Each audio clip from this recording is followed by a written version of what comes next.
It is issue 10. Issue 10. We are actually in double digits, everybody. Issue 10 of the Grim Gazette. I am your host, T. Morris. I represent Old Spirits Investigations. We are a small and scrappy, brand spanking new paranormal team. We have a series on YouTube called Old Spirits, and we have a weekend coming up. We have a whole weekend of Tay Paranormal coming up.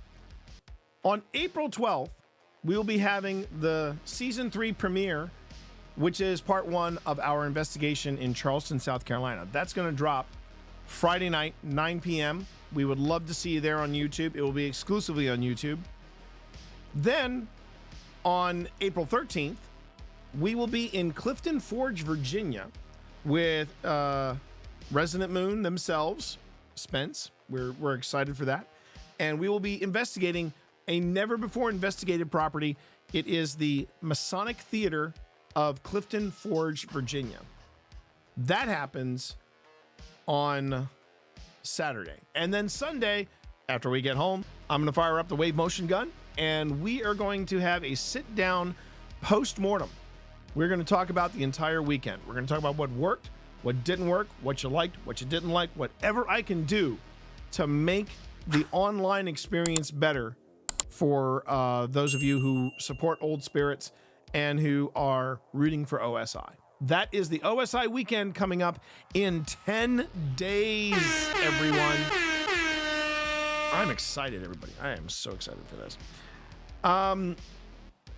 The Grim Gazette, for those of you who do not know, for those of you who are new to the stream, the Grim Gazette is a collection of weird news, paranormal TikTok and paranormal YouTube clips, and finally a deep dive into either the paranormal, cryptids, skinwalkers, whatever. Tonight, we're actually going to be doing some true crime. And we're going to be talking about it in relation to one of the locations that Phil and I have investigated.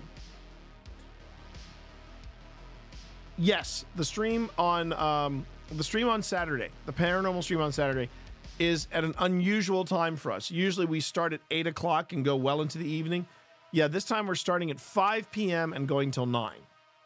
But this is what the Grim Gazette is. It is a collection of weird news stories and all things paranormal, and maybe some true crime thrown in for funsies.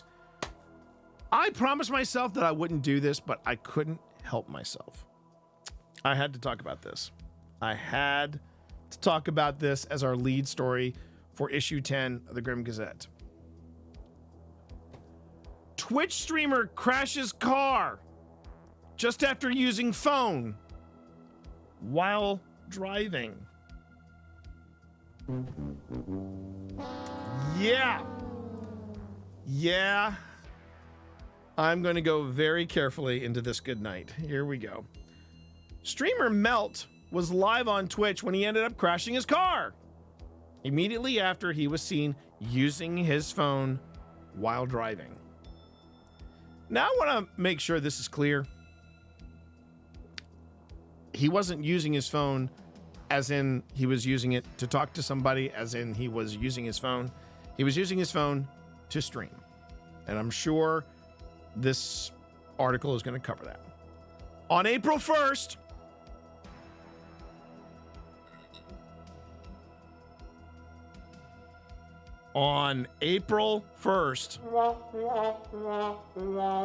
streamer Melt is Live, known as Melt, was streaming IRL as he drove around in his car at night. During Melt's stream, he regularly interacted with his chat while driving before proceeding to use his phone and show a text he had just received from someone to his viewers. On everything I love, she just texted me that. On everything. Chat, hold up. Let me pull over real quick so Twitch doesn't be on my dick. Just a few seconds later, as he attempted to park up, the streamer crashed with another car. He picked up his camera, left his vehicle, and repeatedly shouted, "Bro, come on, bro! Come on, bro! Oh my fucking God, bro! Come on, bro!" Oh yeah, we're going to be watching this clip. He showed his Twitch audience the significant damage to the front of his car and then approached the other driver who collided with him. I'm just going to walk away from that. Instead, they walked away from Melt and could be heard speaking on the phone, explaining the situation to another person. I see you shiver with anticipation.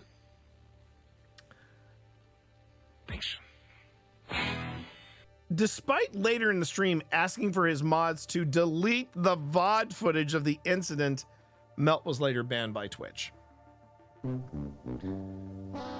Twitch nor Melt have confirmed the reason for the ban, but it is expected to be for violating Twitch's community guidelines for dangerous or distracted driving, including using a phone on stream. Shall we go to videotape? Because I think we need to. Everything I love, she just texted me that. On everything, chat, hold up. Let me just pull over real quick so Twitch don't be on my dick. Yeah, there it is.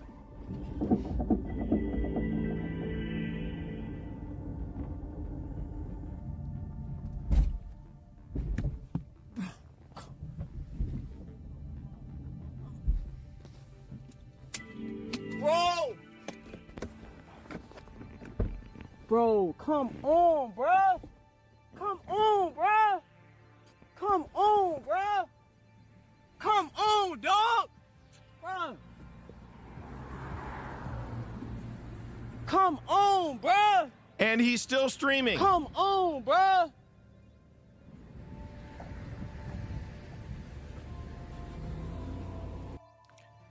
And he is still streaming. And from the looks of his chat, he has got quite a few people watching.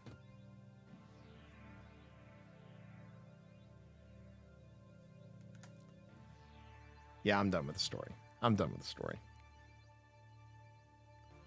The fact that he is still streaming.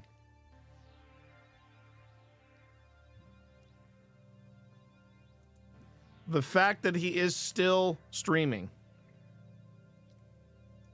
I mean, I will say this. Sir, Melt? May I call you Melt? I hope you don't mind. I'm going to call you Melt. Melt, I admire your tenacity. I admire your tenacity and I admire your dedication to the craft of creating content. However, and this is the guy that wrote Twitch for Dummies talking. There are fixed points in time when you should not be streaming. And I think I would feel bad. I would feel bad if you hadn't told your mods, yo, delete that because I just delete that so that it doesn't come back to haunt me. I remember one time trying to drive and stream, and it is not something you want to do. I didn't have any major accidents the two times that I did stream while I was driving. However, I remember one time it was late one night when I was coming home from a rehearsal, and I was constantly, for some reason, I don't know why, but I was constantly checking my socials. I was constantly checking my socials on my phone. This is long before I got into streaming. And I hadn't realized it, but I was actually driving on the interstate doing this. And I was between two lanes, and I had no recollection.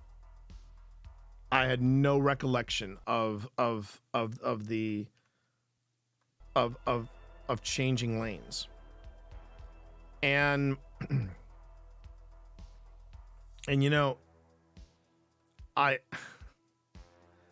I was ready to feel sympathy, because I'm like, okay, you're dedicated to your craft. You're dedicated to to content creation. Hustle recognizes hustle. I totally get that. But the fact that you're interacting with chat, showing them stuff on your phone, that's the part where I'm like, dude, if you really need to stream that bad, do not leave your house. Stay in your studio. Stay in your studio. So yeah. There you go. Moving on. Cicadas are nature's weirdos. They pee stronger than us, and an STD can turn them into zombies. Well, now, here we go.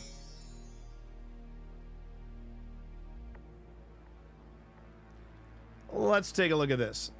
The periodical cicadas that are about to infest 2 parts of the United States aren't just plentiful, they're downright weird. These insects are the strongest urinators in the animal kingdom, with flows that puts humans and elephants to shame. And you know what? I understand that reference because I'm telling you right now, I remember one time being at the Ringling Brothers as a young man because my then girlfriend really wanted to go. So we went to the Ringling Brothers and Bartle and Bailey Circus. And man, one of the elephants just let it loose. And that stream was so damn powerful. I'm like, that could put out a fire. I mean, it was intense. And I was just happy that I wasn't like closer to ground level when it happened, because there were people down there going, please don't walk this way. Please don't walk this way. The splashback would have been intense. Let's see. They have pumps in their heads that pull moisture from the roots of trees, allowing them to feed for more than a decade underground. They are rescuers of caterpillars. And they are being ravaged by a sexually transmitted disease that turns them into zombies. Zombies, I say. Zombies. Pumps in the aid. Inside trees are sugary, nutrient-heavy saps that flow through the tissue called phloem. Phloem? Phloem. Phloem. We'll say it's phloem. Let them die. Most insects love the sap, but not cicadas. They go for a tissue called xylem, which carries mostly water and a bit of nutrients. And it's not easy to get into the xylem, which doesn't just flow out when a bug traps into it, because it's under negative pressure. The cicada can't get the fluid because its outside head has a pump, says University of Alabama, Huntsville entomologist Carrie Deans. They use their proboscis like a tiny straw, about the width of a hair, with the pump sucking out the liquid, says Georgia Tech biophysics professor Sahad Bamla. They spent nearly their entire lives drinking, year after year. I mean, that's a pretty hefty bar tab. Okay.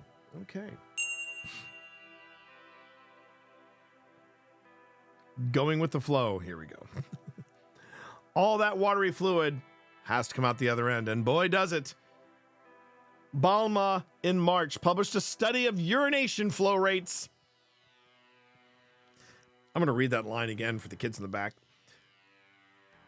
Balma in March published a study of the urination flow rates of animals across the world. Cicadas were clearly king, peeing 2 to 3 times stronger and faster than elephants and humans.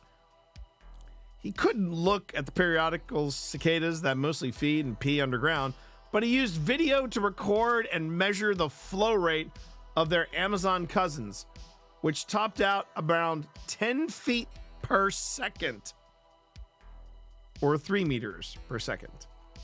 They have a muscle. Yeah, well done, Benedict. Well done. You're back? Are you back, buddy? They have a muscle that pushes the waste through a tiny hole like a jet, Balma said. He said he learned this when in the Amazon he happened on a tree the locals called a weeping tree because liquid was flowing down like the plant was crying. It was cicada pee. Hey now. Okay. You walk around in the forest where they're actively chorusing on a hot sunny day. It feels like it's raining, said University of Connecticut entomologist John Cooley. That's the honeydew or waste product coming out of the back end. It's called cicada rain. Ooh. In the years and areas where cicadas come out, caterpillars enjoy a cicada reprieve. University of Maryland entomologist Dan Gruner studied caterpillars after the 2021 cicada emergence in the mid-Atlantic. He found that the bugs that turn into moths survived the spring in bigger numbers because the birds that usually eat them were too busy getting cicadas. Periodical cicadas are lazy, fat, and slow, Gruner said. They're extraordinarily easy to capture for us and for the predators. And here we go. Zombie cicadas. Zombie cicadas. There's a deadly sexually transmitted disease, a fungus, that turns cicadas into zombies and causes their private parts to fall off, Cooley said. Let me read that again in a proper voice. Hold on a second. There's a deadly sexually transmitted disease, a fungus, that turns the cicadas into zombies and causes their private parts to fall off.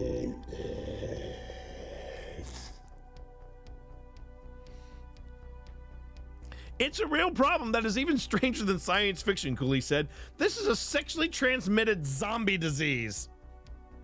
Cooley has seen areas in the Midwest where up to 10% of the individuals were infected. Oh, God! No, God, please, no! Oh, yeah, no! yeah. No! Yes. Yes. Where's your God now? Okay. The fungus is also the type that has hallucinatory effects on birds that would eat them, Cooley said. So basically, this has got to be the worst day for the cicada. He gets nasty. He gets the STD. His penis falls off, and then he's tripping bear balls, and then a bird picks him up, and then the bird trips. I mean, damn. The fungus is also the type that has hallucinatory effects on birds that would eat them, Cooley said. The white fungus takes over the male. Their gonads are torn from their body, and chalky spores are spread around to nearby other cicadas, he said. The insects are sterilized, not killed. This way, the fungus uses the cicadas to spread to others. They're completely at the mercy of the fungus. Cooley said. They're walking dead. Okay. Chunky Spores was a vaudeville comedian, wasn't he?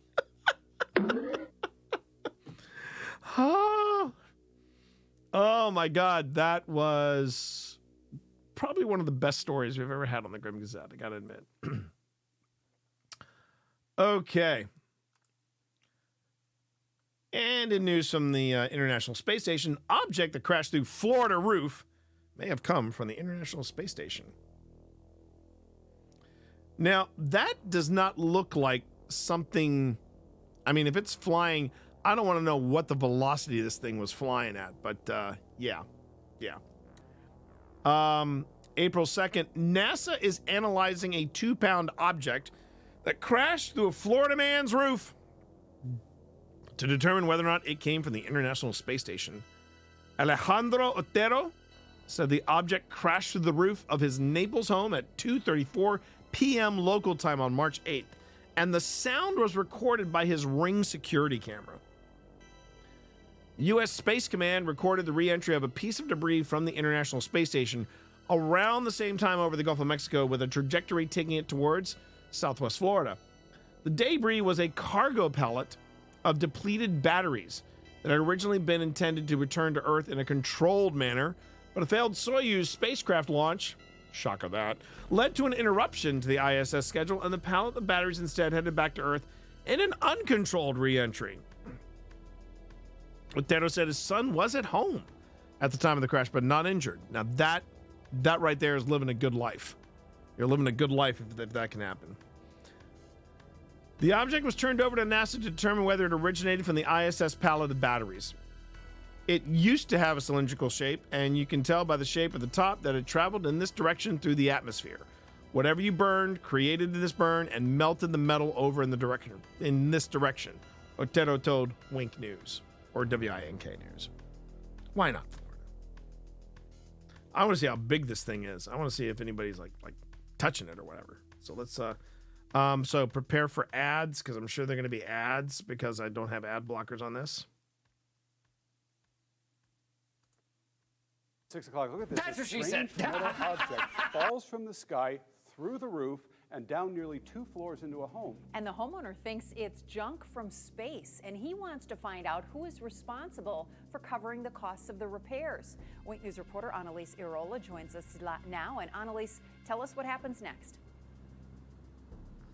Lois, something possibly out of this world fell from the sky and into one Naples family's home. The cylinder object crashed through the roof and through 2 layers of ceiling. Now the family is wondering where this came from and who is responsible.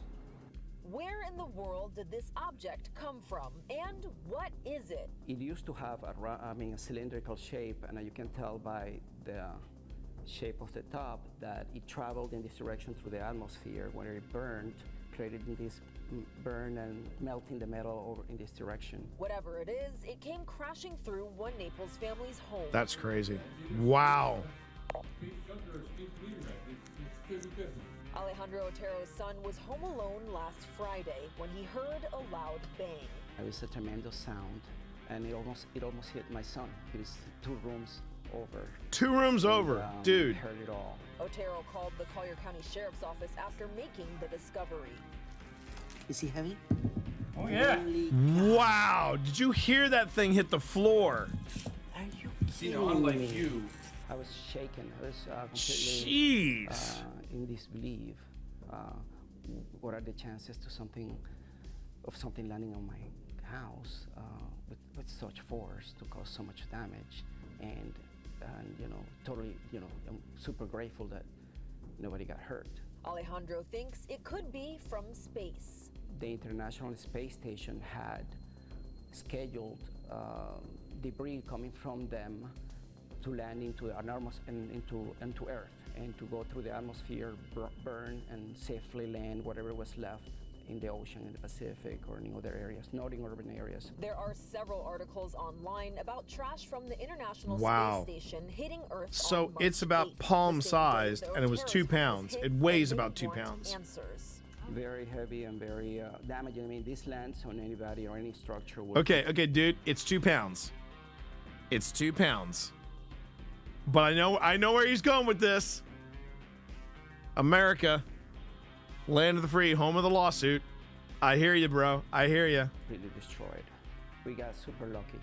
Yeah, you did. No, that you did. I You reached did get out lucky. to NASA, but have not heard back yet. We also spoke with an aviation mechanic who said it's nothing aviation related. The Oteros are just glad that no one was hit and everyone is okay. Live in Collier County, Annalise Iraola, Wink News. And I mean, the thing is that yeah, I mean, it's only like 2 pounds, but you got to admit, 2 pounds coming from space, that thing is going to have some velocity. I do not think it is frozen poop from Skylab. I don't think it's frozen poop from Skylab. Oh, and real quick, Richie, I did want to say real quick in response to your earlier statement. Chunky Spores, that's the name of my Guar tribute band, and I hope you'll be available to play bass for it if that's possible. Okay. And this one's for my wife. This one's for my wife. This one is all about you, my baby. All for you, Pip Valentine. Frightening new sea monster, frightening new species of sea monster has 20 arms and looks like the facehugger from Aliens. Let me find him asking him in. Let's go. Frightening new species of sea monster has 20 arms and looks like the facehugger from Aliens. Here we go. Scientists and other experts are making exciting new discoveries every single day, but none are likely more terrifying than this particular find. Recently, we've seen scientists discovered a new bone-eating creature after it was dropping alligators dead on the deep-sea floor. However, that particular find is rather tame compared to a new species of sea monster that has astonishing 20 arms. To be honest, if I told you the marine biologist found something of a real-life facehugger lurking in the frozen depths of Antarctica, you'd probably think I was having you on. Well, the fact that they found it in Antarctica, this is how horror movies start, okay? This is certainly a reality. The journey to discovering the species began with a series of expeditions to the Southern Ocean beginning in 2008 and 2017. Experts were on the hunt for a cryptic sea animal known as Pomacrocrinus. Pomacrocrinus. Whew, man. Pomacrocrinus. On Antarctica or Antarctic feathers. Although more similar to other invertebrates like a starfish and sea cucumbers, the creatures, which sport an otherworldly appearance when swimming, are large in size and can live up to 6,500 feet below the water's surface. The groups impressively discovered 8 total unique species on their mission, including 4 which have never been before named by scientists. One of which has been named, I'm gonna go very gently on this. Yeah, I'm getting to that.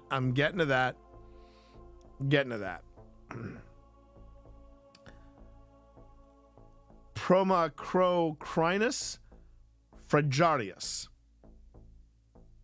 One of which has been named Pomacrocrinus fragarius, or the Antarctic strawberry feather star. Now that is my Carpenters tribute band right there. That's my Carpenters tribute band. Antarctic strawberry feather star. Yeah, sounds weirdly quite pretty, considering its appearance is akin to the creature from the Alien movie. The creatures are named after their strawberry-like body from which 20 spindly arms branch off. Photos of the feather star show that the creature appears to have 2 different types of arms. The lower ones look slightly thinner and shorter with stripes, while the others appear to be long and feathered.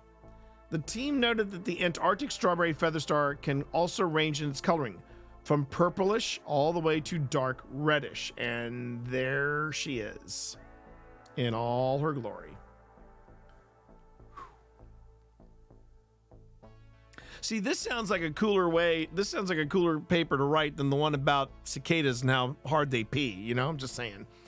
The findings were published last month in the peer-reviewed journal Invertebrate Systematics. The research team for the discovery included Emily McLaughlin, Nerida Wilson, and Greg Rouse, who identified the Antarctic strawberry feather star as a new species based on its body shape and DNA analysis. Understandably, the news has left quite the impression on the world, with many rushing to social media to share their reactions to the incredible discovery. One Facebook user penned, "This is terrifying." A second joked, "It looks like the creature from the first Alien movie when it came out of its egg." "Yeah, I've seen that movie. Please leave it frozen," echoed a third. "Aliens living under the ice," claimed a fourth. And a final Facebook user quipped, "Weirdest strawberry I have ever seen." Wow. Man, oh man, oh man. That is... Whoo! So here's my thing about this. And then we're going to take a short break because I need to go use the little paranormal investigators room. So when I talk about cryptids, and I want to think that they're... Thank you. Benedict just bonked me. And I want to think that they are a thing, that they are real, but I can't get behind them. I mainly refer to cryptids above water. I mainly refer to that because we have all kinds of ways of mapping and scanning and searching. You got IR, you've got FLIR cameras, you've got all kinds of different ways. You've got sonar, you've got radar. Thank you, Benedict. Thank you, Benedict. Now Benedict is trying to get back at me. Whoa. What did you hit?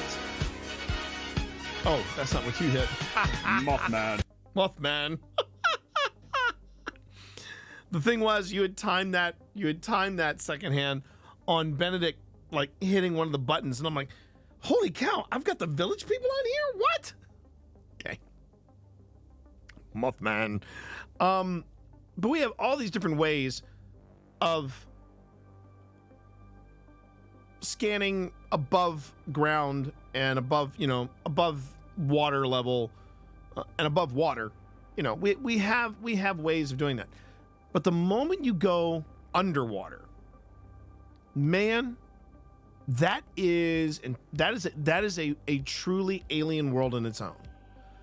Just the stuff that's floating around the Titanic. And then there are places that we know exist that we have never explored.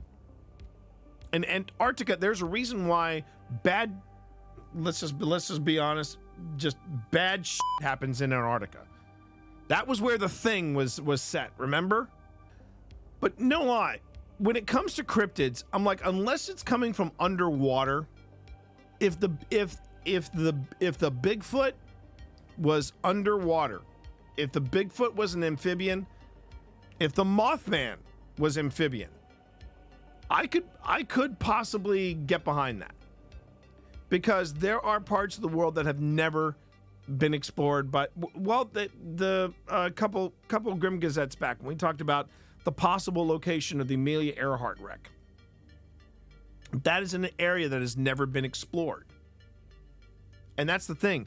The world underneath the ocean surface, it really is it's a world of its own. And it may never go fully explored.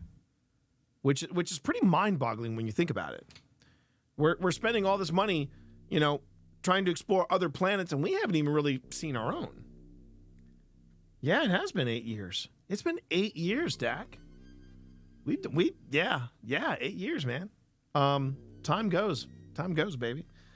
So anyway, so it does not surprise me that they have found a new species underwater. It really hasn't. The technical limitations of underwater exploration are somehow crazier than space. And that's true. That's true. And if you really want to bake your noodle, how about this? This month will mark 1 year since the Titan tragedy. And no, Dak, I don't mean the Titan tragedy as in the Titans from Destiny 2. I'm talking about the Titan submersible. That was nearly a year ago. We're coming up on a year. So yeah. And part of the reason, secondhand, I think that it's probably easier, believe it or not, it is probably easier to explore space than it is. I see what you did there. Nicely done, Richie. Rich people going kaboom underwater. Yeah. Well, it's more like, yeah, it's probably like that. But, no lie, everybody. I think it's easier to travel in space than it is to travel underwater. First off, you're traveling in a vacuum versus the intense pressures of diving underwater, And it's probably easier for us to create alloys that are resistant to what we're hopefully going to experience in space versus what we're experiencing on our own planet, deep underwater. Physics, man, physics. It was a terrible ad for Bluetooth controllers because it wasn't even a PlayStation controller. It was a Logitech G controller.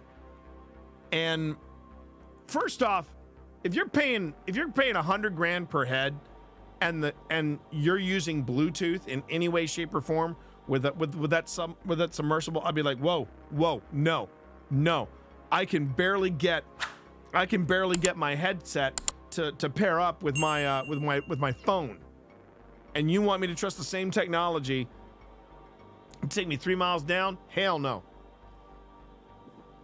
But that could just be me. All right, everybody, I'm going to take if you have not hydrated, get yourself some hydration. Okay, I'm going to check my hydration when I go upstairs, but make sure you hydrate. If you haven't taken your meds, take your meds. If you haven't, I'm waiting. There you go. If you haven't stretched the hammies, make sure to stretch your hammies. take care of yourselves, okay? Take care of yourselves. Oh, I see that you, I see what you did there, Benedict. You turned the camera away from little Hudson there. Yeah, I see you. I see what you did there. We're just taking a quick break, but we will be right back, okay?